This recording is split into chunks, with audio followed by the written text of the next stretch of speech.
I was spending the day at the beach with my kids when a message popped up. Leave now. Don't say a word to your children. I followed it without question. What I uncovered after showed a terrifying plan. The cops were already coming. You won't believe this, but in my 78 years on this earth, I never thought my own children would try to murder me for money.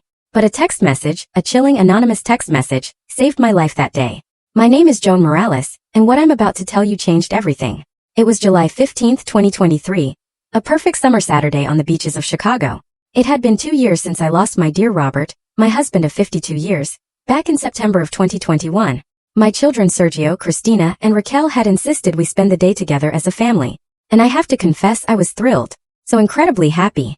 Since Robert's death, my relationships with them had become distant. Sergio, at 55, always seemed swamped with his business. Christina, 52, was completely absorbed in her world of luxury. And Raquel, the youngest at 48, barely visited me at all. But that day they seemed different. More attentive. More loving. Or so I thought.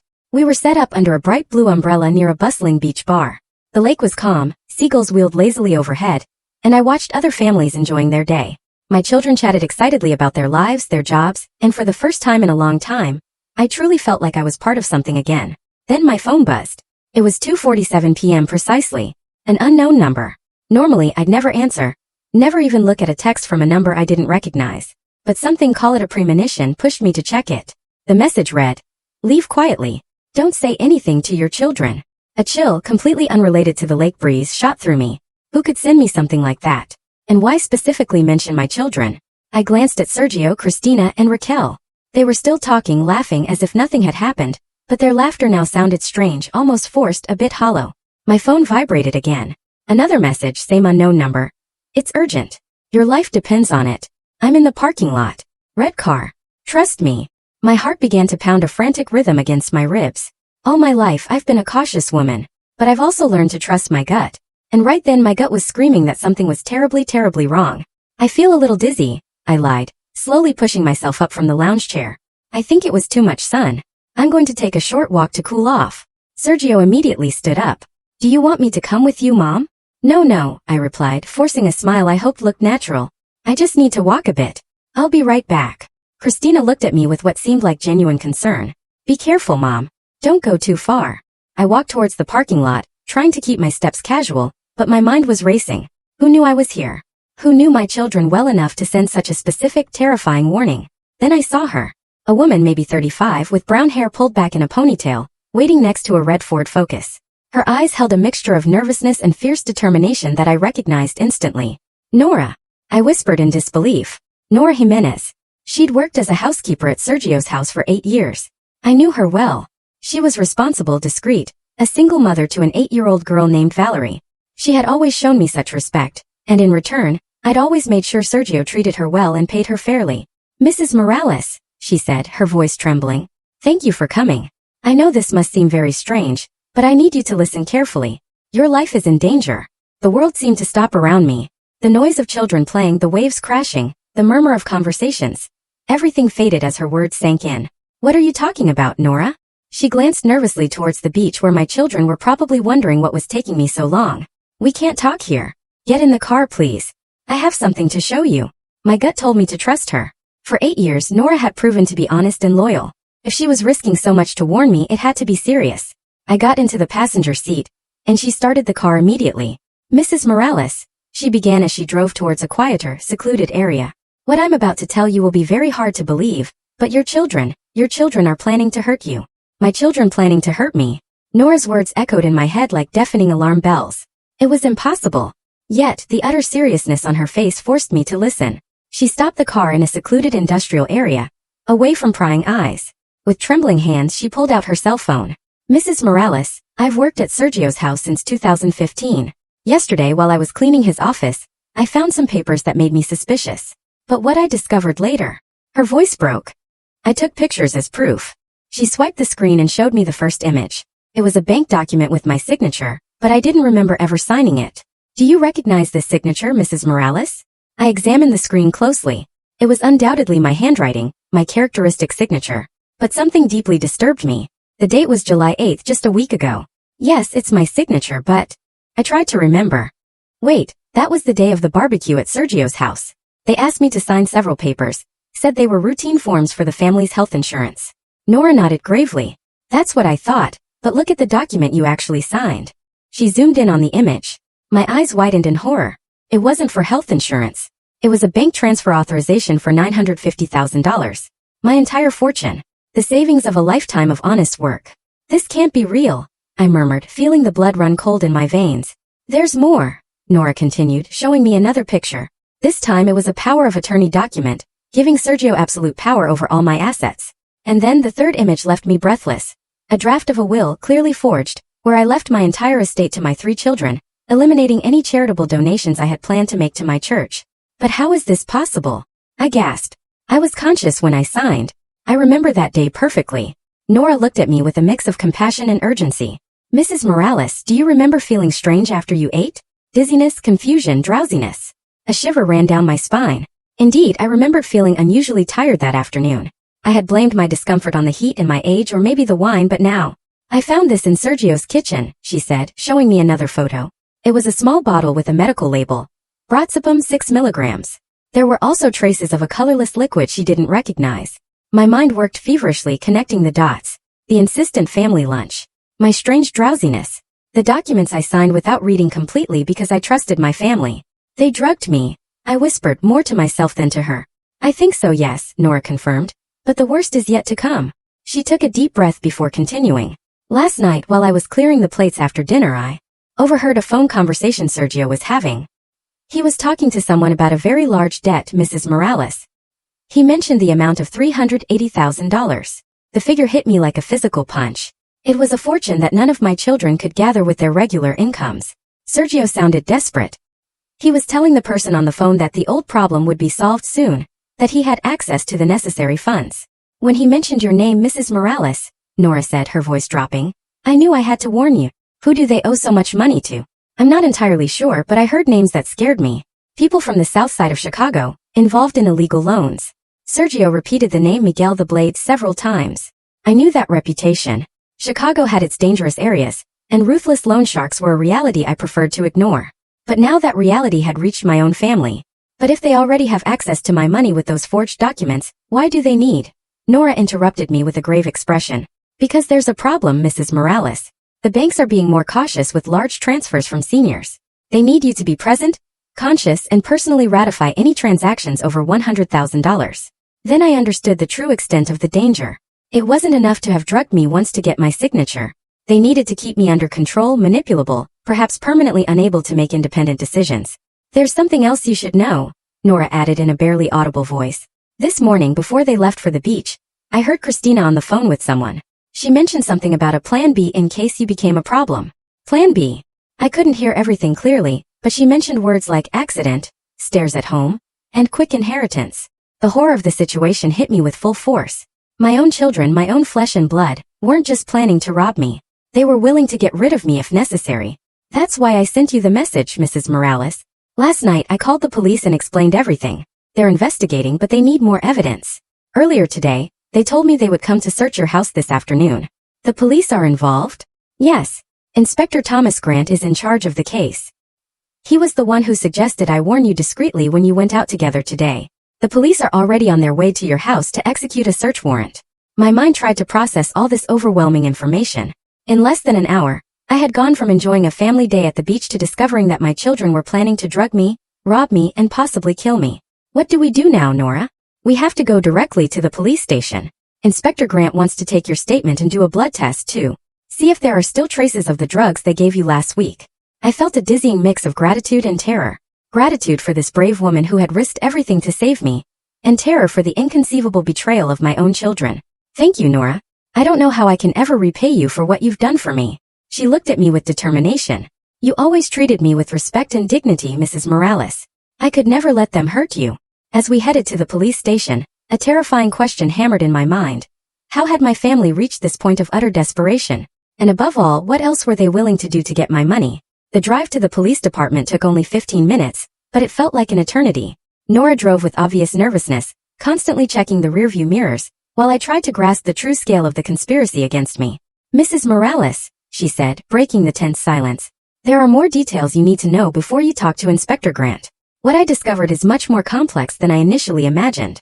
She pulled over on a side street near the station and turned to me, her expression worried. Last night, after overhearing Sergio's phone call, I decided to investigate further. I waited until everyone was asleep and searched his office thoroughly. I found a hidden folder behind some books. She took out her phone again and showed me pictures of documents that made my blood run cold.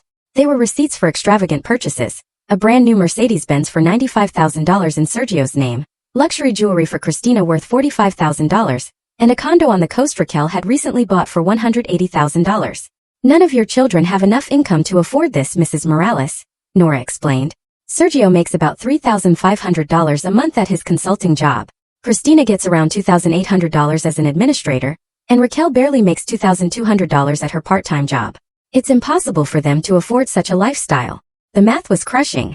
Between the three of them, they didn't make more than $9,000 a month. Not nearly enough to maintain the luxuries they had clearly been enjoying. So how did they finance all of this? That's the scariest part, Mrs. Morales. I found private loan contracts signed with the legal lenders. The terms are brutal. 15% monthly interest, personal guarantees that include physical threats, and impossible repayment deadlines. She showed me photocopies of those contracts. The creditors' names were unfamiliar, but the amounts were astronomical. Sergio owed $150,000, Christina $120,000, and Raquel $110,000. In total, $380,000 in debt to people who, according to the contract clauses, would not hesitate to use violent methods to collect their money. And this Miguel, the Blade guy, Nora continued. From what I could discreetly find out, he's the leader of an organization dedicated to loan sharking in the rougher neighborhoods of Chicago. He has a criminal record for extortion, serious threats, and assault. His collection methods are known for their brutality. A profound chill ran down my spine. My children had not only fallen into the clutches of ruthless lenders, but they had chosen one of the most dangerous in the region. When were these loans due? Nora checked her photos. The final deadline was July 20th, 2023. That's in 5 days. If they didn't pay in full, the consequences would be severe. Now, I understood the sheer desperation that had driven their plan. They had no alternative. Either they got my money immediately, or they would face retaliation that could include physical violence, damage to their property, or worse. But there's something more disturbing I found, Nora continued in a trembling voice. A recorded conversation on Sergio's phone that he apparently forgot to delete. She played a low-quality audio, but it was clear enough to understand the dialogue. It was Sergio's voice talking to a man with a thick Chicago accent. Miguel, I need more time. The old lady is more suspicious than we thought. There's no more time, Sergio. You know the rules. $380,000 by Thursday. Or we start with the corrections. I have a plan. My mother has almost $1 million saved up. I just need her to be cooperative. And if she doesn't cooperate? There was a long pause before Sergio responded with a coldness that shattered my heart. Then we'll have to speed up her departure. A household accident, something natural for a woman her age. The inheritance would be processed in weeks. Tears started streaming from my eyes. Hearing my own son plan my death with such clinical coldness was more painful than any financial betrayal. When did you record this? The night before last. Sergio was talking in the garden, thinking no one was listening, but he left his bedroom window open, and his phone was connected to an automatic recorder he uses for his work meetings. Are the others in on the plan? Completely. I found WhatsApp messages between the three siblings coordinating the details. Christina had researched medications that could simulate a natural heart attack. Raquel had discreetly consulted with a funeral home about rapid cremation procedures. The scale of their conspiracy overwhelmed me. It wasn't an impulsive decision driven by financial desperation. It was a meticulously crafted plan where each sibling had specific responsibilities to ensure my elimination and immediate access to my inheritance. What kind of drugs did they use on me last week? According to what I found, a combination of brozapam, a powerful anti-anxiety drug, mixed with a liquid derivative known as citralum. This second substance causes temporary confusion, short-term memory loss, and an excessive sense of trust that makes victims sign documents without questioning them. Where did they get those substances? Christina works at a pharmaceutical company. She has access to controlled medications and knows their effects. Apparently, she had been preparing this mixture for weeks. The puzzle was starting to come together. It wasn't a coincidence they invited me to that family lunch, nor that they insisted so much that I tried the special wine they had bought for the occasion. Everything had been calculated to temporarily incapacitate me and get my signature on documents I didn't remember reading completely. Nora, why did you decide to risk so much to help me? You could have just quit and found another job. She looked at me with a mix of determination and raw emotion. Mrs. Morales, you were the only person who treated me with dignity when I needed it most. When Valerie was born and I became a single mother, you made sure Sergio gave me paid maternity leave. When my daughter was sick last year, You personally paid the medical bills without me asking. Her words moved me deeply. Besides, she continued, if I allowed them to hurt a person as good as you, what kind of example would I be for my daughter? Some principles are worth more than any job. As we finally headed towards the entrance of the police station, a terrible certainty settled in my mind. The family I had loved and protected for decades was willing to murder me for money. And if I didn't act immediately, in 5 days I could be dead. While we waited in the station's lobby for Inspector Grant, my mind began a painful journey into the past. Nora's revelations had opened a deep wound, but they also forced me to re-examine the last 2 years of my life with devastating clarity. It all started on September 23, 2021. Robert, my husband of 52 years, passed away after a 6-month battle with pancreatic cancer. I vividly remember how my children behaved during those final days. Attentive, loving, seemingly devastated by the impending loss of their father. But now, with this new perspective, certain details I had interpreted as filial love took on a sinister meaning. During Robert's last weeks, Sergio had repeatedly insisted on knowing the family's financial details. He said it was important to be prepared, to help me with the paperwork after the funeral. Christina was the one who asked the most about my savings and retirement plans. Mom, we want to make sure you have everything you need, she repeated constantly. At the time, I took their insistence as genuine concern for my future well-being. Raquel, the youngest, had been more subtle. She offered to accompany me to doctor's appointments and bank meetings, always with the excuse of supporting Mom in these difficult times. I never suspected she was memorizing information about my accounts and investments. The first few months after the funeral were the darkest of my existence. The house felt empty, silent, filled with memories that choked me. Robert had been my anchor, my reason for getting up every morning. Without him, I sank into a deep depression that almost consumed me. That's when I found refuge in faith. St. Michael's Parish became my sanctuary. Father Anthony, a wise man of 65, welcomed me with understanding and patience. I started by attending Sunday Mass, then weekday services, and eventually became a daily parishioner. Joan, Father Anthony would tell me, the pain you feel is the other side of the love you shared with Robert. Don't run from it. Accept it as part of your eternal connection with him. His words comforted me, and gradually I found peace in prayer and meditation, in the feeling of being part of something bigger than my own suffering. The church gave me structure when my life lacked purpose and community when loneliness threatened to destroy me. During this period of spiritual renewal, my children intensified their visits. At first I was thrilled, thinking we had finally developed the family bonds Robert had always wanted. Sergio came on Tuesday afternoons, Christina on Thursdays, and Raquel on Saturdays. It seemed like a perfect routine of family support. But now, remembering those visits with a new perspective, I recognized disturbing patterns. They always asked about my health in a specific way. Was I taking any medication? Was I having trouble remembering things? Had I considered setting up a power of attorney for medical emergencies? The questions about money were constant, but disguised as concern. Mom, have you thought about consolidating your savings into a single account to simplify management? Wouldn't it be more convenient to have online access to your funds? Have you updated your will since Dad passed away? Sergio had been particularly insistent on this last point. In January of 2022, just 4 months after the funeral, he pressured me to visit the lawyer as a precaution. At the time, I gave in because it seemed like a sensible suggestion from a responsible son. I vividly remembered that visit to the lawyer's office. Sergio accompanied me and stayed present throughout the entire consultation. The lawyer, Mr. Garcia, had prepared several documents that, according to Sergio, would modernize my will and protect my assets. I signed everything confidently, believing I was securing my children's future. But now I wondered what additional documents they might have slipped in among those papers. Had I signed powers of attorney without realizing it? Bank authorizations hidden among legitimate will clauses? Christina had adopted a different but equally effective strategy. She presented herself as the unofficial family administrator, offering to handle my monthly bills and paperwork. Mom, let me help you with these boring things. You focus on recovering emotionally. Gradually, she had taken control over various aspects of my daily financial life. She paid my utility bills, handled bank correspondence, and took care of renewing insurance and subscriptions. In retrospect, this had given her complete access to information about my financial resources. Raquel had chosen the most subtle and manipulative approach. She focused on my emotional state, presenting herself as the understanding daughter who best understood my pain. Mom, you know you can trust me with any concern. The older ones sometimes don't understand, but I'll always be here for you. Her visits included long conversations about Robert, shared memories, and plans to honor his legacy. During these intimate chats, Raquel extracted information about my charitable intentions, my desire to donate to the parish, and my plans for the future. Now, I understood that each child had developed a specialty within their conspiracy. Sergio handled the legal and notary aspects. Christina controlled the day-to-day financial administration. and Raquel manipulated my emotional state to keep me vulnerable and trusting. The most significant change had occurred in the last 6 months. Their visits became more frequent, but also more tense. I noticed exchanges of glances between them, conversations that stopped abruptly when I entered the room, and a level of stress I didn't know how to interpret. In June of 2023, Sergio had suggested those regular family gatherings at his house. "Mom, now that you're doing better emotionally, we should spend more time together as a family. Dad would have wanted to see us united." Those Sunday lunches at Sergio's house became weekly events that I looked forward to with genuine joy. Finally, we seemed to have found the family harmony Robert had dreamed of. But evidently for my children, those gatherings had a completely different purpose: to study my routines, assess my mental state, and prepare the ground for their final plan.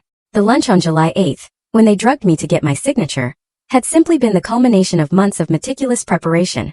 It wasn't an impulsive act of desperation, but the result of a carefully planned strategy to access my assets. As I sat in that waiting room surrounded by posters about public safety and crime prevention, a bitter realization settled in my conscience. For 2 years, I had mistaken calculated manipulation for filial love.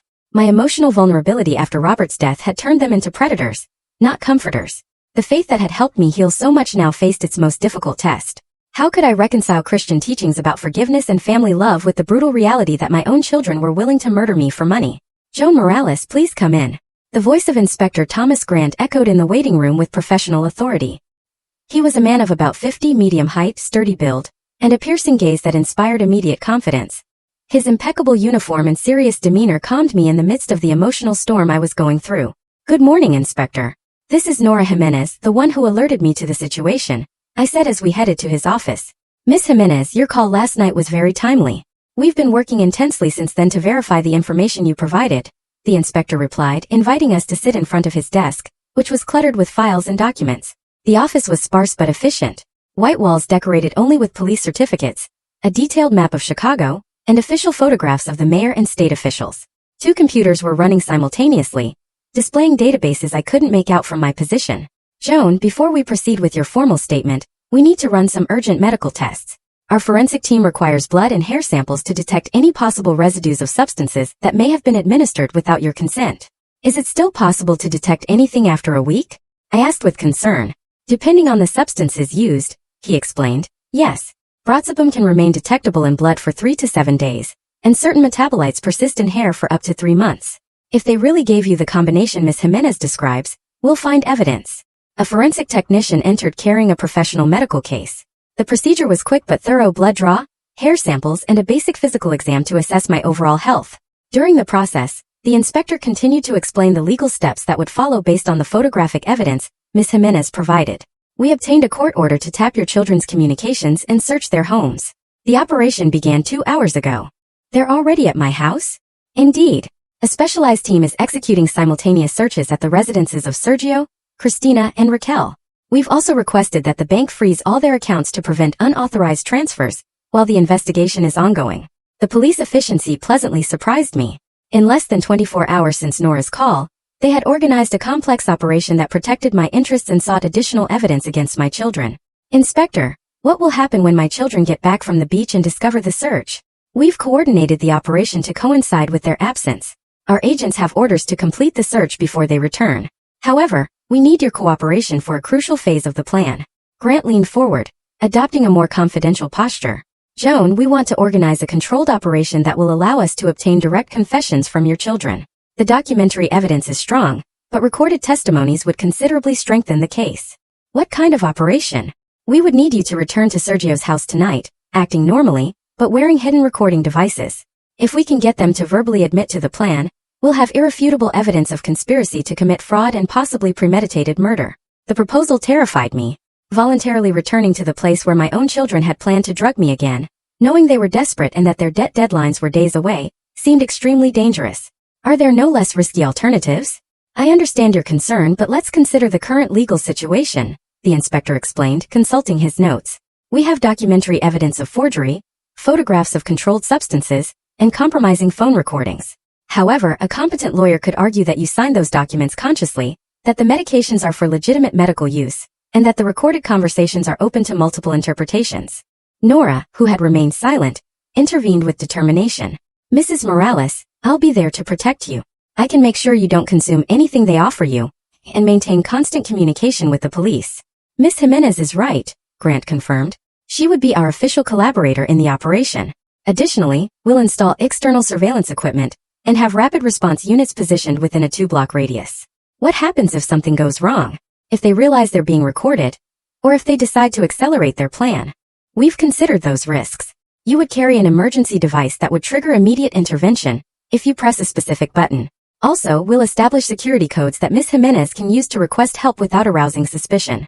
The inspector showed me a tiny device similar to a shirt button, but equipped with a high-sensitivity microphone and GPS transmitter. The technology impressed me with its sophistication and discretion. Let's also consider the consequences of not acting decisively, Grant continued. Your children are under extreme pressure from violent lenders. If they don't get the money in the next few days, they might try something desperate and irreversible. His words forced me to confront a terrible reality. Regardless of my fears, my children had already crossed moral lines from which there was no return. If I didn't stop them now, when I had police protection and legal evidence, the next opportunities might be too late. When would this operation be? Ideally tonight.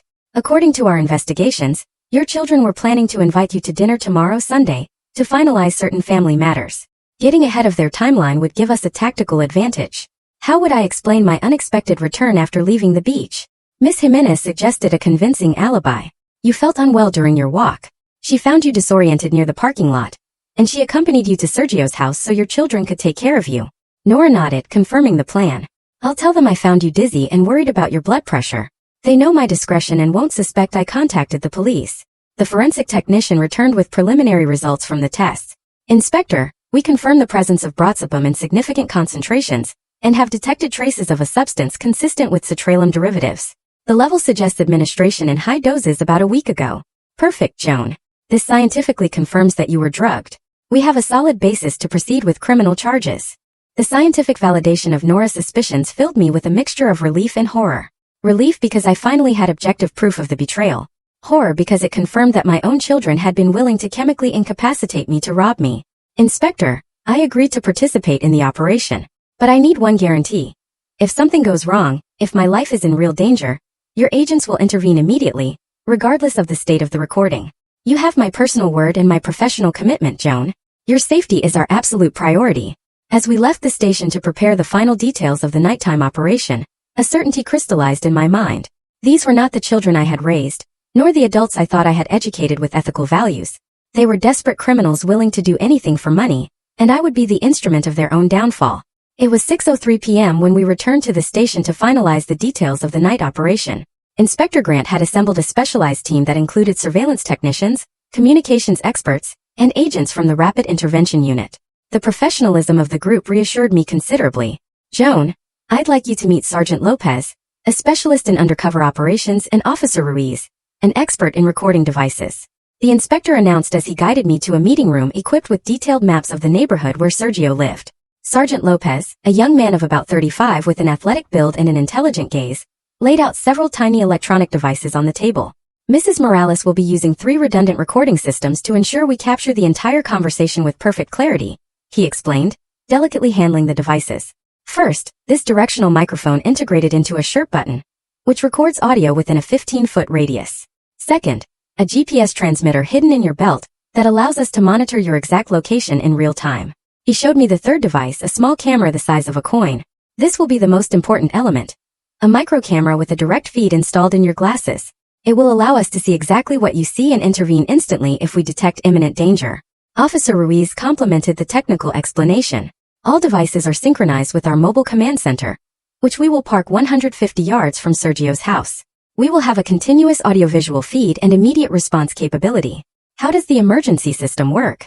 Sergeant Lopez handed me what looked like an ordinary pen.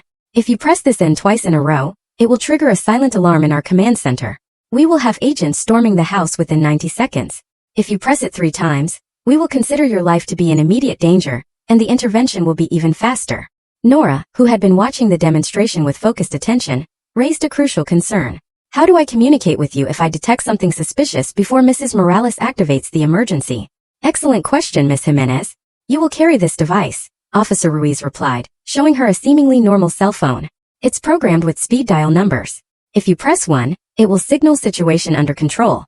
2 means caution required. And 3 will trigger immediate intervention.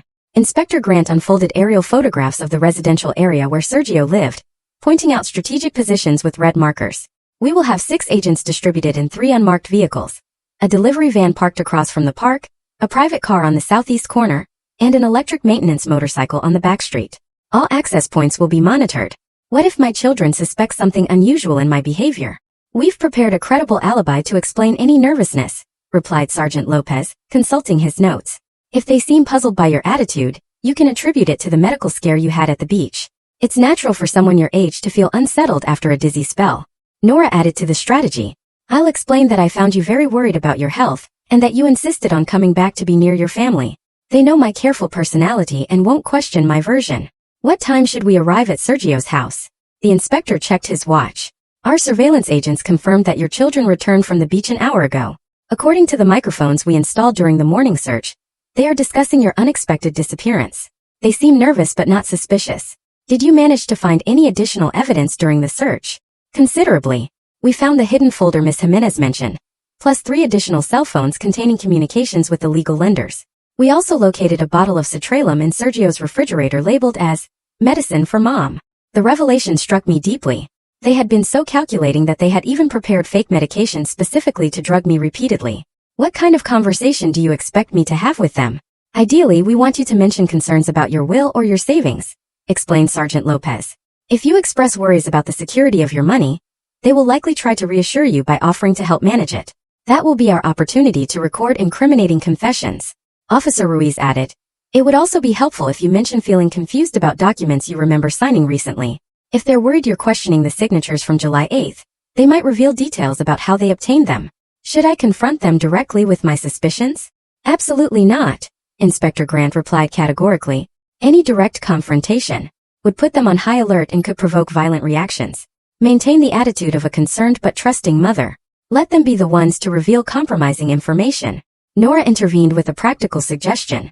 Mrs. Morales could mention that she feels grateful to have such responsible children looking after her. That might make them lower their guard and talk more freely about their plans to protect her. How long should the visit last? Between 1 and 2 hours, calculated Sergeant Lopez. Enough time to get substantial recordings, but not so long as to raise suspicion about why you're staying longer than usual. The inspector handed me a sealed envelope. Joan, these are the transcripts of the phone conversations we intercepted today between your children and Miguel the Blade. The threats have intensified considerably. I read with horror excerpts of dialogues where this Miguel demanded immediate payment and described in sadistic detail the consequences of non-compliance. They weren't empty threats.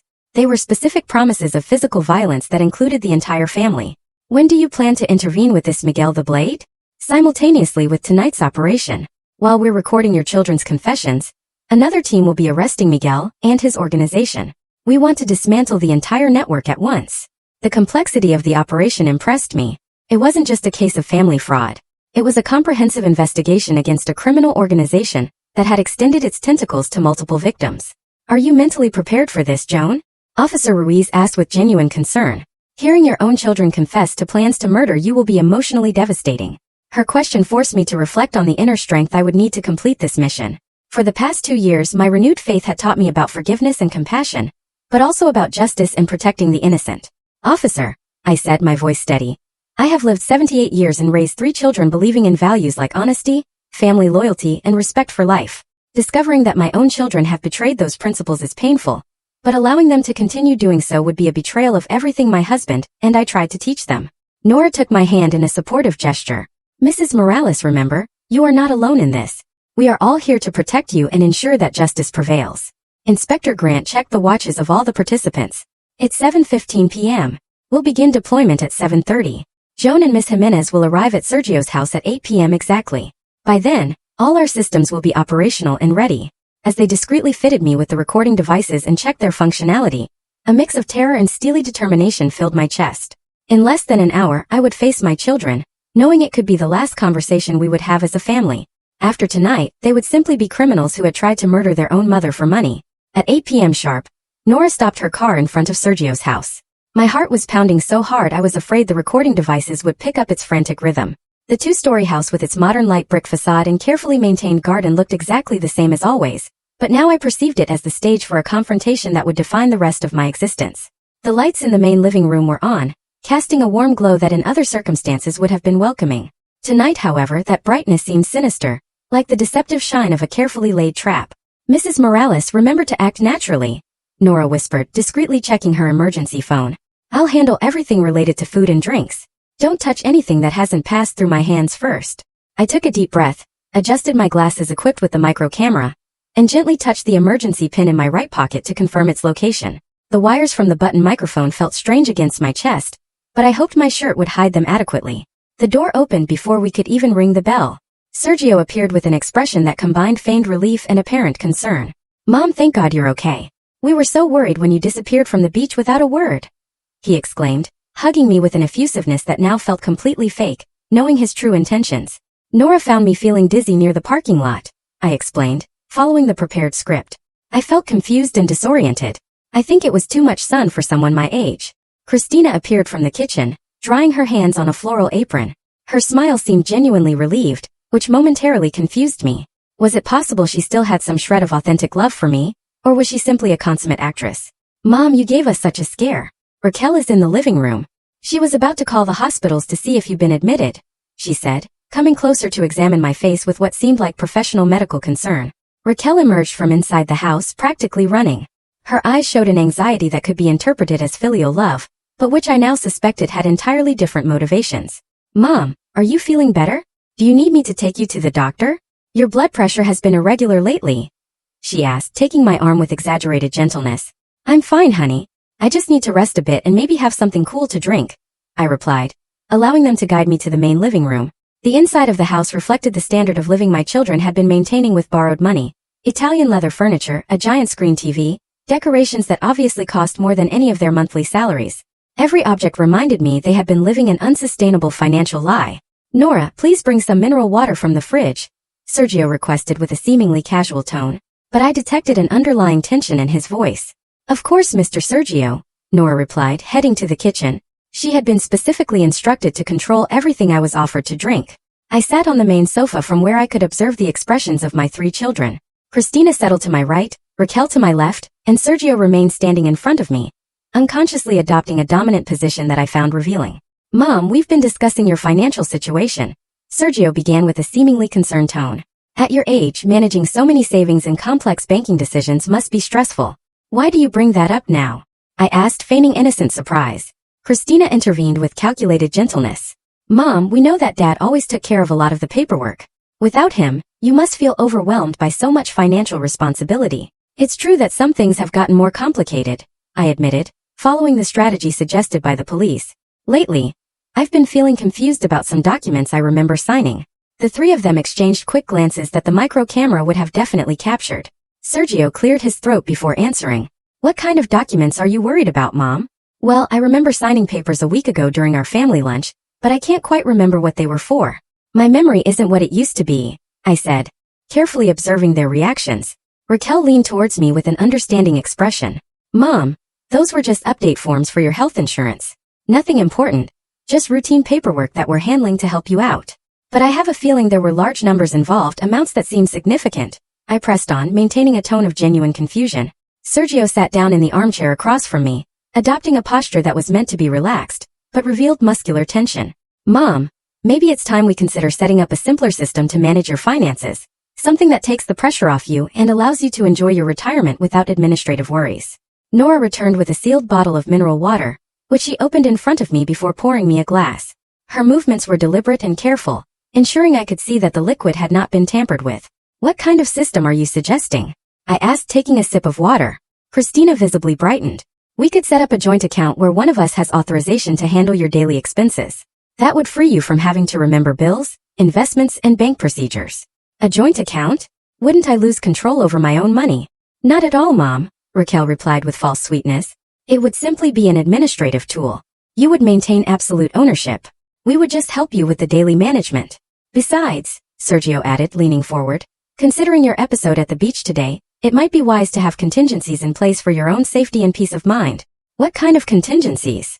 Well, if you had another episode of confusion or if your health temporarily worsened, you would need someone you trust to access your resources to pay for medication, urgent medical treatments, or any emergency, Christina explained in a seemingly logical tone.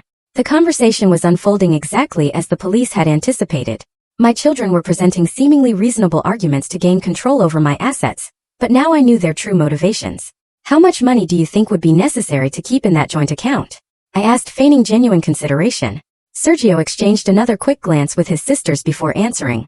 To be completely safe, maybe most of your savings. That way, you'd be protected against any eventuality. Most of it? We're talking about the $950,000 I have saved up. The silence that followed was deafening. I had just confirmed the exact amount of my assets, information they needed to verify to finalize their plans. Mom, how do you know that specific figure? Raquel asked with a curiosity that she couldn't completely hide. I checked my bank statements last week. Was it after our family lunch when I felt so strange and sleepy? For some reason, I had insomnia that night and decided to check my finances. The three of them became visibly nervous. If I had really checked my accounts after July 8th, I would have discovered the discrepancies caused by the documents they had made me sign under the influence of drugs. Did you find anything unusual in your accounts? Christina asked, her voice trembling slightly. Well, there were some movements I didn't remember authorizing, I replied, watching as the tension in the room palpably intensified. Sergio stood up abruptly and started walking towards the window. Mom, sometimes banks process transactions with delays. It's normal to see movements that correspond to previous authorizations. Transactions of hundreds of thousands of dollars? Silence once again filled the living room. I had just crossed a line that would force them to either reveal compromising information or admit their involvement in the financial irregularities. The atmosphere in the living room had become as thick as morning fog. My three children exchanged loaded glances that I could now interpret with terrifying clarity. Sergio stopped pacing and turned to me with an expression that tried to remain calm, but his eyes betrayed a growing desperation. Mom, I think there's a misunderstanding about those bank movements, he said, slowly returning to his seat like a predator sizing up its prey. Maybe we should clarify exactly what you saw in your statements. I saw transfers for considerable amounts that I don't remember authorizing, I repeated, maintaining the tone of vulnerable confusion that had characterized my entire performance. Amounts that could solve very serious financial problems. Christina shifted restlessly on the sofa, her fingers drumming nervously on the leather cushion. Mom, sometimes we sign bank documents without paying full attention to the details. It's normal at our age. At your age? I mean my age. Are you implying my mind isn't working properly anymore? Raquel quickly intervened, trying to soften her sister's comment. Of course not, Mom. Christina just means that handling complex finances can be stressful for anyone. But you all seem to know more about my finances than I remember myself, I observed, allowing a note of suspicion to filter into my voice for the first time in the conversation. The silence that followed stretched for several uncomfortable seconds. I could see the three siblings communicating through glances, apparently reaching some kind of nonverbal consensus. Sergio took a deep breath and adopted a more direct posture. Mom, we need to be honest with you about our family situation. What situation? The three of us, we've had some financial problems recently, he admitted in a tense voice. Nothing serious. Just some debts that piled up faster than we anticipated. Christina nodded in support of her brother's version. Mom, you know we've always been responsible, but the current economic situation has been tough for everyone. Expenses went up, salaries didn't keep pace. What kind of debts? I asked, feigning genuine motherly concern. Raquel exchanged a meaningful look with Sergio before answering. Loans for the houses, the cars, some investments that didn't turn out as we hoped. How much do you owe in total? The question landed like a bomb in the living room. The three of them visibly tensed, and for several seconds no one answered. It's a considerable amount, Sergio finally mumbled. Hundreds of thousands. Yes, Christina admitted in a barely audible voice. Almost $400,000. The impact of my specific question was immediate and devastating. Sergio turned completely pale. Christina let out an involuntary gasp, and Raquel brought her hands to her mouth as if to take back the words she was about to say. How do you know that exact figure? Sergio stammered. Because that's precisely the amount that appears on transfer documents bearing my signature. A signature I don't remember consciously making, I replied with a calmness I didn't feel inside. Nora, who had remained discreetly in a corner of the living room, came over to offer me more water. Her movements were deliberately slow, giving me time to process my children's reaction to my revelation. Mom, Raquel said with a broken voice, if you saw those documents, then you know we're in a desperate situation. Desperate to what extent? Sergio stood up again and began to pace in circles, running his hands through his hair. Mom, the people we owe money to are not.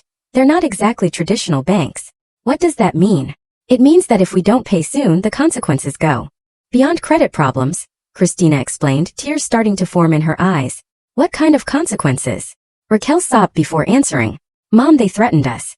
They said if we don't pay by Thursday, they would start with more persuasive methods. Who threatened you?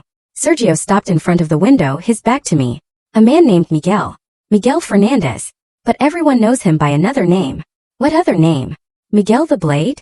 Christina whispered. The name confirmed everything the police had revealed to me. My children had not only fallen into the web of illegal lenders, but they had specifically chosen the most violent and dangerous one in the region. And what did this Miguel ask for? The full $380,000 plus accumulated interest, Sergio answered, turning to me, desperation evident on his face. In total, almost $400,000. When? The day after tomorrow, July 20th. And what happens if you can't pay? Silence once again took over the room, but this time it was different. It was the silence of people who had contemplated terrible possibilities and made irreversible decisions. Mom, Raquel finally said in a barely audible voice. Miguel explained to us that he has methods to ensure payment one way or another. What methods? Sergio returned to the sofa and sat across from me, leaning forward with an intense expression. Mom, if something happened to you, if you had some accident or a serious health problem, we would inherit immediately. The process would be quick, especially if there's a clear will and powers of attorney already established. The words I had just heard chilled me to the bone. My own son had just admitted they had considered my death as a solution to their financial problems. Are you suggesting that my death would be convenient for you? Christina covered her face with her hands. Mom, we didn't want to think about that. But Miguel pressured us to consider all available options. All options. Raquel sobbed harder before confessing. Mom, Miguel told us that if we couldn't get the money from you voluntarily, we would have to secure the payment another way. What other way specifically? Sergio looked me directly in the eyes with a mixture of shame and desperate determination. Mom, at your age, a domestic accident wouldn't be suspicious. A fall down the stairs, a heart problem during the night. Something that would seem natural. And you've already planned this accident? The silence confirmed my question more than any words could have. Christina researched medications that could simulate heart problems, Raquel admitted between sobs. Raquel consulted on rapid cremation procedures to avoid lengthy autopsies. And you, Sergio, what was your part of the plan? My eldest son looked at me with a mixture of pain and resolve that broke my heart. I would be in charge of being with you when it happened, to make sure you didn't suffer and that everything looked natural. When was this accident supposed to happen? This week, Christina whispered. Miguel gave us until Thursday, so we would have to act before then. Tomorrow. Sergio nodded slowly. We had planned to invite you over tomorrow. It was going to be the last time. The confessions I had just heard confirmed everything the police had suspected, and more. My own children had not only planned to drug me and steal my money, but they had worked out a detailed plan to murder me and make it look like a natural accident. And after my death, we would inherit immediately. Pay Miguel and no one would suspect a thing, Raquel explained in a broken voice. You would be remembered as a beloved mother who died peacefully at her son's house. Have you considered that you are describing the premeditated murder of your own mother? All three began to cry simultaneously, but their tears no longer moved me. They were tears of self-pity, not genuine remorse. Mom, we had no choice. Sergio moaned. Miguel doesn't take excuses. If we don't pay, he'll kill us and then he'd come for you anyway. At that moment, with the full confessions recorded on the police devices, I knew my family had crossed a line from which there was no return. They were no longer my children. They were desperate criminals who had chosen murder as the solution to their self-inflicted problems. The wall clock read 9:15 p.m. when I decided I had heard enough. My children's confessions had exceeded the police's most pessimistic expectations. Not only had they admitted to the plan to drug me and steal my money, but they had specifically detailed their intention to murder me to speed up their inheritance. My children, I said with a calmness that surprised even myself. What you have just confessed to me is one of the most serious crimes under the law. Sergio straightened up abruptly as if my words had triggered an alarm in his brain. Mom, why are you using that word? Confessed? You sound like a judge or a police officer. His observation made me aware that my vocabulary had subtly changed during the conversation. After spending the entire afternoon with investigators and lawyers, I had unconsciously adopted their legal terminology. Sergio, I am your mother, and you just explained to me that you were planning to kill me tomorrow night, I replied, maintaining a serene tone. How do you expect me to react to such a revelation? Christina got up from the sofa with nervous movements. Mom, you're talking strangely. You're usually more emotional when we discuss serious family problems. Raquel also stood up, studying my face with growing attention. Mom, are you okay? There's something different about your behavior since you arrived. The tension in the room began to transform.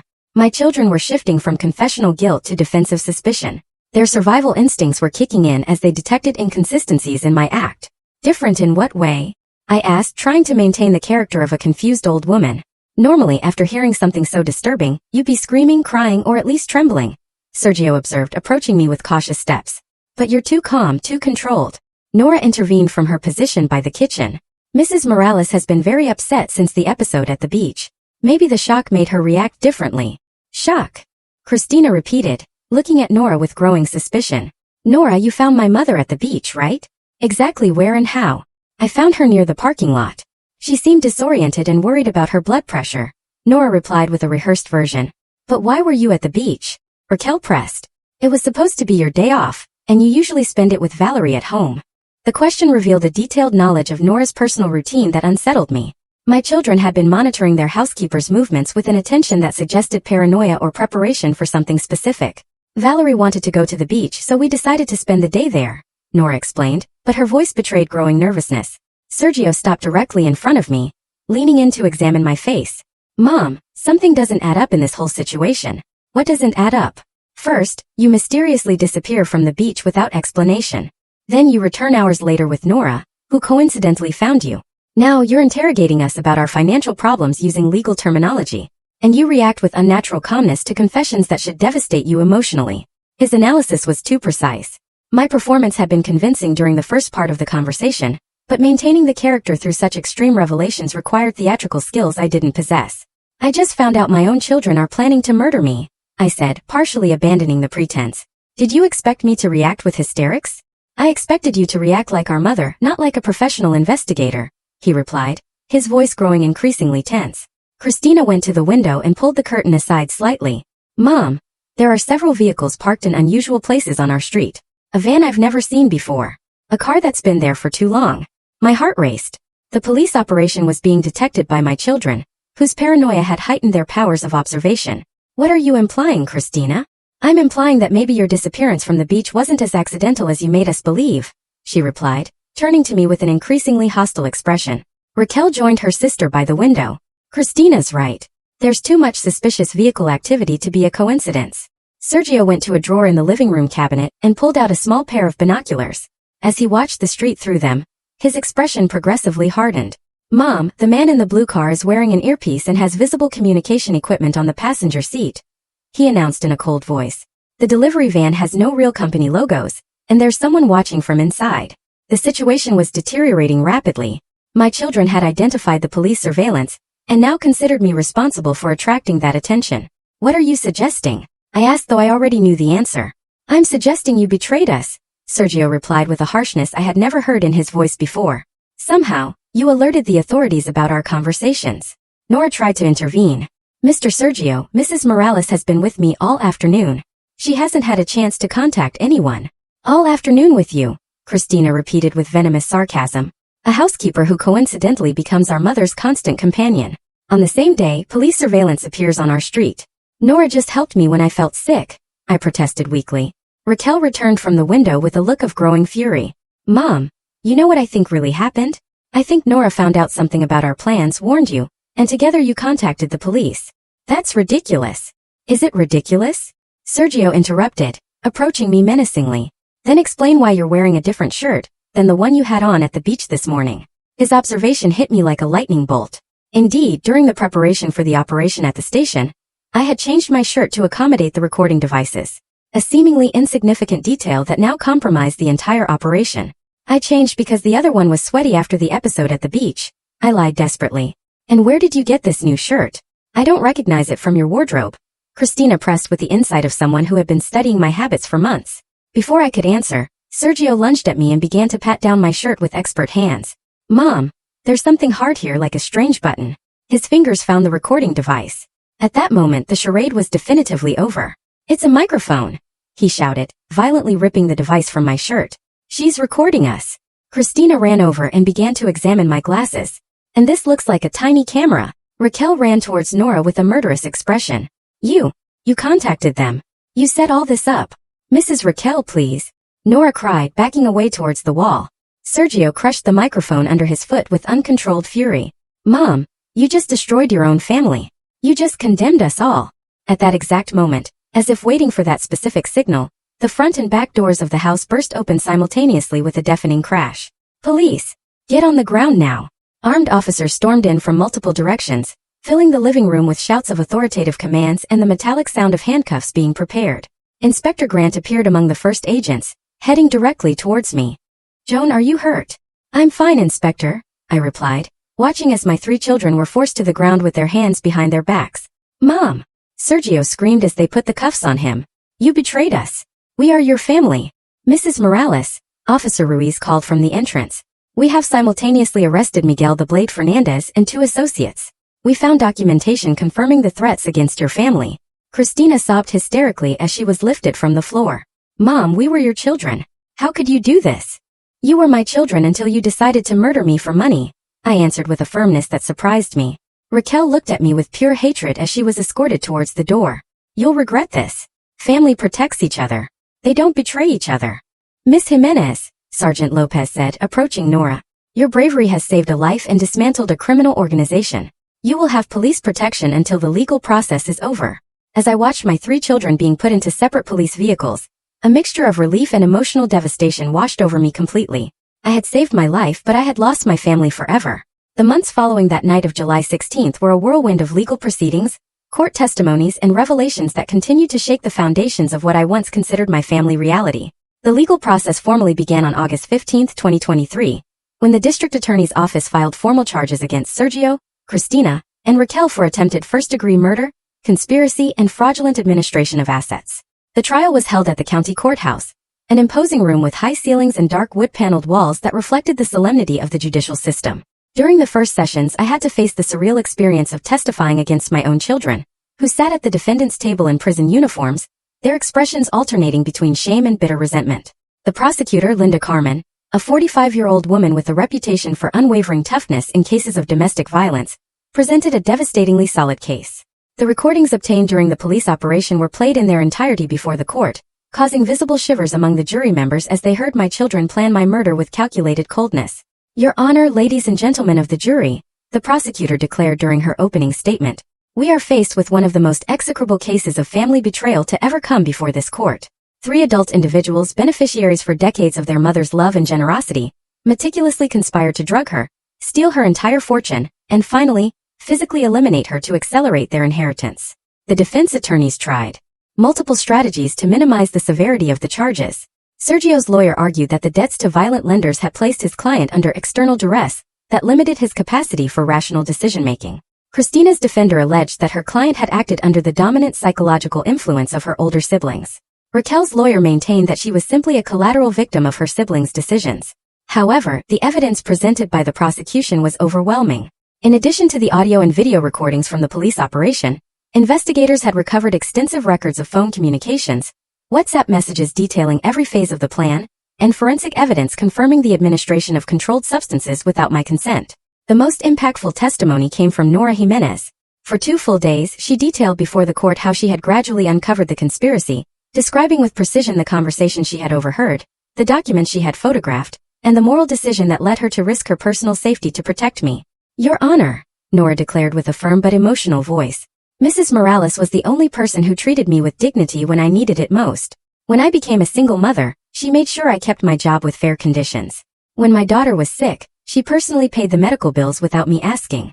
I could not allow such a kind person to be murdered by her own family." Her words resonated deeply in the courtroom, and several jury members were visibly moved as she described the details of my rescue. The most devastating moment of the trial came when the court played the full recording of my children's confessions. Hearing their voices again, coldly admitting they had planned to speed up my departure, and that a domestic accident wouldn't be suspicious, shattered me emotionally, but it also strengthened my resolve that justice should run its course. Sergio tried to address me directly during his testimony. "Mom, I want you to know that we never would have actually gone through with that plan. It was just desperation. Just words spoken under extreme pressure." I looked him directly in the eyes and replied with a calmness that surprised even myself. "Sergio, the recordings prove you had set specific dates, detailed methods, and contingencies to eliminate evidence. Those aren't just words. That is criminal premeditation." Christina also tried to appeal to my maternal feelings. "Mom, we are your family. We've made terrible mistakes, but we are still your children. Doesn't that mean anything to you?" "It meant everything to me for 78 years, I replied in a broken voice. "But you chose to destroy that relationship when you decided my money was worth more than my life." Raquel was the last to testify, and her strategy was the most manipulative. "Mom, Dad would be devastated if he could see how you've destroyed our family. He always taught us that family forgives each other." Her words hurt me deeply. But I found strength in Robert's memory to respond. Your father taught me about unconditional love, but also about justice and protecting the innocent. He would have never tolerated you trying to murder your own mother. The most revealing phase of the trial was when the prosecutor presented additional evidence discovered during the expanded investigation. Detectives had traced my children's financial activities for the previous 2 years, revealing a pattern of extravagant spending funded entirely by usurious loans. Your Honor, the prosecutor explained, showing bank documents, the defendants did not fall into debt due to unforeseen circumstances or economic crisis. They deliberately adopted unsustainable lifestyles, financing luxuries with money borrowed at criminal interest rates, knowing from the beginning that they could not repay those amounts with their legitimate incomes. The receipts presented as evidence painted a picture of systematic financial irresponsibility. Dinners at luxury restaurants costing more than the weekly salary of average workers, purchases of clothes and jewelry for thousands of dollars, international vacations funded entirely with usurious credits. From the moment they took on these debts, the prosecutor continued, the defendants knew their only hope of solvency was to access their mother's assets. The death of their father in 2021 simply accelerated their criminal timeline. The financial investigator's testimony was particularly damaging to the defense. According to our calculations, the defendants would have needed to work for 47 years without any personal expenses to pay off their debts with legitimate income. The elimination of their mother was not a desperate last-minute option. It was their financial plan from the beginning. Miguel the Blade Fernandez also testified from prison, providing additional details about the conversations he had with my children. His testimony, although clearly motivated by the desire to reduce his own sentence, confirmed that Sergio had specifically proposed the permanent solution to the problem when the initial attempts to get my money voluntarily had failed. The Morales family were not innocent victims of circumstance, Miguel declared with a cynical smile. They came to me with a complete plan. They knew exactly how much money the old lady had. They knew how to access it. And when they proposed the faster alternative, they already had all the details worked out. During the closing arguments, the defense made one last desperate attempt to generate judicial compassion. The 3 lawyers emphasized the family tragedy of the case, arguing that imprisoning my children would leave me completely alone in my final years. However, Prosecutor Carmen effectively dismantled those arguments. Your Honor, the defendants do not deserve compassion for having destroyed the family bonds they voluntarily chose to break. Joan Morales will not be alone. She will be safe, protected from those who proved they were willing to murder her for financial gain. On December 18, 2023, after 3 days of deliberation, the jury returned unanimous verdicts of guilty on all charges against the 3 defendants. The presiding judge pronounced the sentences with appropriate solemnity. Sergio Morales, Cristina Morales and Raquel Morales are found guilty of attempted first-degree murder, conspiracy to commit a crime, fraudulent administration of another's assets, and administration of controlled substances without consent. Each is sentenced to 15 years in prison without the possibility of parole before serving 10 years of the sentence. When I heard those words, I experienced a complex mixture of relief, sadness, and final justice. My children had received the appropriate consequences for their actions, but that didn't alleviate the pain of having forever lost the people who were once the most important thing in my life. Miguel the Blade and his associates received even harsher sentences. 18 years for Miguel for leading the criminal organization and 12 years, each for his accomplices for aggravated extortion and serious threats. As I was leaving the courtroom for the last time, Sergio shouted at me from the defendant's box, "Mom, one day you'll regret this. We're your only family." I turned to him one last time and replied, "Sergio, my family died the night you decided to kill me. The criminals going to prison today just happen to have my children's names." The months following the trial marked the beginning of the most transformative stage of my existence. January 2024 arrived with a sense of liberation I hadn't experienced since Robert's death. For the first time in years, I could sleep peacefully, knowing that no one was planning to harm me, that my financial decisions were genuinely my own, and that the people close to me valued me for who I was, not for what I possessed. The first important decision I made was to legally formalize my relationship with Nora and Valerie. On February 15, 2024, accompanied by my lawyer and before Mr. Garcia, the same lawyer who had been manipulated years ago by Sergio, I completed the paperwork to establish a family trust that would guarantee their financial future. "Joan," the lawyer said, as we reviewed the documents, "it's admirable how you've transformed such a traumatic experience into an opportunity to build genuine family bonds."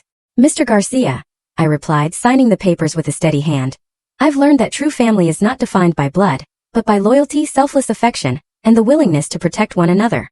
Nora cried when I explained the details of the trust. I had established a full educational fund for Valerie that would cover everything from her primary education to university studies, including postgraduate specialization if she so desired. I had also created a security fund that would guarantee Nora's economic stability for her entire life. "Mrs. Morales, this is too generous. she protested, her voice choked with emotion. We didn't expect anything in return for doing the right thing. That's precisely why you deserve it, I replied, hugging her like the daughter I never thought I'd have again. You saved my life without expecting any benefit. Now I want to make sure you have all the opportunities that my biological children squandered. Valerie's integration into my life was surprisingly natural. This intelligent 9-year-old girl possessed an insatiable curiosity and an innate kindness that constantly reminded me why it's worth building a better future. In March 2024, I enrolled her in a prestigious bilingual school that offered advanced academic programs. Grandma Joan, she said, using the title she had spontaneously adopted. Why do my classmates say it's strange that my grandma isn't really my grandma? Her words moved me deeply. Valerie, some grandparents are lucky enough to choose their grandchildren, and some grandchildren are lucky enough to choose their grandparents. We chose each other. In the afternoons after Valerie finished her homework, we established routines that filled my life with renewed purpose.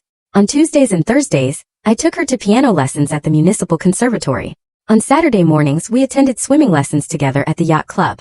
On Sundays after church, we visited museums, parks, or simply walked through the historic downtown, while she told me about her dreams and aspirations.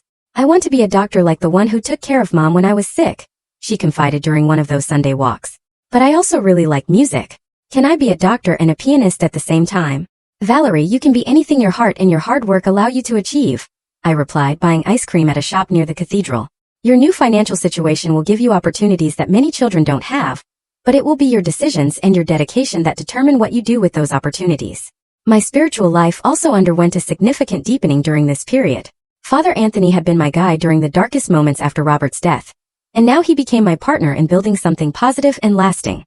Joan, he proposed during one of our post-Mass conversations in April 2024, I've been thinking about your situation. You have received a second chance at life, literally. Have you considered how you could use this experience to help others facing similar situations? His suggestion resonated immediately with my conscience. Father Anthony, I've thought a lot about that. There must be other elderly people facing family manipulation, isolation, or financial abuse without the resources or support that I had. Exactly. And you have both the personal experience and the financial means to make a real difference. Over the following weeks, we developed the concept of what would become the Rose Center for Senior Support. The center would be named after my late husband, honoring his memory while serving the community in a way he would have fully approved of. In May 2024, I acquired a 3-story building in a central neighborhood near the parish that had previously served as a community center. The renovation took 4 months, during which I worked closely with architects, social workers, and gerontology experts to create a space that was both functional and welcoming. The center included offices for free legal advice, spaces for psychological therapy, classrooms for educational workshops on financial protection, and a specialized library with resources for seniors. We also established a 24-hour emergency hotline for elderly people facing situations of abuse or family manipulation. Nora accepted my offer to become the center's administrative director. Her personal experience with detecting abuse, combined with her intuitive understanding of dysfunctional family dynamics, made her the perfect person to lead the daily operations. Mrs. Morales, she told me during the first week of operation in September 2024, we've received 17 calls from people who suspect they are being manipulated by family members. 3 cases seem as serious as yours was. What kind of manipulation are they experiencing? 2 cases involve adult children pressuring their parents to transfer properties, and 1 seems to be a situation where grandchildren are systematically drugging their grandfather to access his monthly pension. The realization that my experience was not unique, but part of a broader social problem, motivated me to intensify our efforts. I hired 2 additional social workers, established partnerships with law firms specializing in family law, and developed community education programs on the warning signs of financial elder abuse. During this period of active rebuilding, I received exactly 47 letters from my children from prison. They all followed the same pattern. Pleas for forgiveness, promises of change, appeals to family unity, and occasional veiled threats about my future loneliness without them. The first letter arrived in February 2024. Sergio wrote, "Dear Mom, every day in prison, I reflect on our mistakes. We were desperate, confused, influenced by evil people, but you are still our mother, and we are still your children. Please consider visiting us so we can better explain what really happened." I read each letter meticulously, but never answered any of them. Not out of cruelty, but because I had developed a clear understanding of the difference between genuine repentance and continued manipulation. Their letters never included a full acknowledgement of the gravity of their actions, never took full responsibility for their decisions, and always included justifications that minimized their guilt. In October 2024, Christina tried a different approach, sending a letter that said, "Mom, Dad would be devastated if he knew you have completely rejected your children. He always believed in Christian forgiveness. Don't you think we've paid enough for our mistakes? That letter bothered me more than the others because it used Robert's memory to emotionally manipulate me. I decided to respond, but not directly to her. Instead, I wrote a letter to the prison chaplain explaining my position and asking him to share it with my children if he deemed it appropriate. Dear Father Gonzalez, I wrote, my late husband Robert did indeed believe in Christian forgiveness, but he also believed in justice, the protection of the innocent and appropriate consequences for serious actions. Forgiving does not mean eliminating the legal consequences of a crime, nor does it require restoring relationships with people who proved they were willing to commit murder for financial gain. I have forgiven my children in my heart to free my soul from resentment, but that does not mean I should expose myself again to their toxic influence or pretend that our family relationship can be restored. At the end of 2024, while writing in my personal journal, a habit I had developed as part of my emotional healing process, I reflected on the extraordinary transformation my life had undergone. A year and a half ago, I was a lonely and vulnerable widow manipulated by my own children, living in constant unknown danger. Today I am the grandmother of a wonderful girl who fills my days with joy, the adoptive mother of an exceptional woman who risked everything to save me, and the founder of an organization that is helping dozens of people in situations similar to mine. On December 23, 2024, exactly 3 years after Robert's death, we organized a special celebration at the Rose Center. We had helped 112 seniors during our first 4 months of operation, preventing at least 6 serious cases of family financial abuse, and providing legal and emotional support to dozens of vulnerable people. Valerie, now 10 and thriving academically in her new educational environment, played the piano during the ceremony. She performed Schubert's Ave Maria, Robert's favorite piece, with a technique and emotion that would have made my late husband cry with pride. Father Anthony offered a special blessing. Lord, bless this family that was formed not by biological accident, but by conscious choice based on genuine love, mutual loyalty, and a commitment to justice. May their example inspire others to recognize that true family is built on shared values, not blood ties. As I watched Nora and Valerie, illuminated by the center's Christmas lights, surrounded by elderly people who had found support and protection thanks to our work, I experienced a deep peace I hadn't felt in years. My financial fortune, which my biological children had coveted so much they planned my murder for it, now served a purpose that Robert would have fully applauded, protecting the vulnerable, building opportunities for the deserving, and creating a legacy based on active compassion instead of passive accumulation. That night before sleeping in my renewed home, now filled with childish laughter, meaningful conversations, and the security of authentic family bonds, I wrote the final entry in my journal for the year. At 78 years old, I have learned that the deepest betrayals can open paths to the most unexpected blessings. I lost 3 children who turned out to be greedy strangers, but I gained a loyal daughter and a precious granddaughter who filled my life with renewed purpose. My money, which once represented a mortal danger, is now a tool of protection and opportunity for others. Robert would be proud of the family we have built, and the good we are doing in his memory.